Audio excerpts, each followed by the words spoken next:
وەکەمین جار لەسەر ئاستیە چوار قەزای سۆران و ڕواندوز و چۆمان و مێرگە سوور لە قەزای سۆران فێرگێکی تایبەت بە تۆپی پێ بۆ منداڵان کرایەوە. سەرپەرشتاری فێرگەکەش ڕای دەگەێنێت ئامانجلەکردنەوەی ئەم فێرگەیە پێگەیاندنی یاریزانانە لە تەمەنی مناڵیەوە و کەمکردنەوەی کێشە و گرفتەکانی وەرشیە و ئاشناکردنی یاریزانانە بە یاساکانی تۆپی پێ. ئەم فێرگەیە لە تەمەنی 6 ساڵیەوە تاوەکو 16 ساڵان وەردەگیرێن.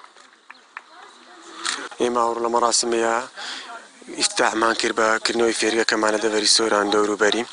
ئێمە ئامانجمانە دەرخستنی بەهرە و توانە گەنجان لاوانەوە پشتبەستن بە یاریزانی خۆماڵی و ئامانجمان ئەوەیە زیاتر گرنگی بدەین بە لاوان و بە بەهرە و توانای لاوان لە دەڤەرەکەمان و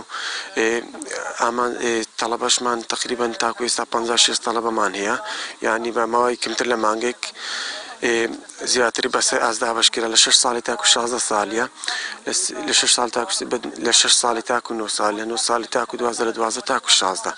یعنی ئامانجمان زیاتریش بە دەرخستنی وەرشی و ڕۆشنبیری وەرشە پێکەوە، یعنی بۆ یاریزانەکانی ئەو دەڤەرە زیاتر کێشە و شتێک مشراکلکە ڕووەدا ئێستا لە ڕووی یاساکانەوە لە ڕووی ڕۆشنبیری وەرشەوە فێریان بکەین بە تەواوی و بنیادنیەکی باش بنگۆشن.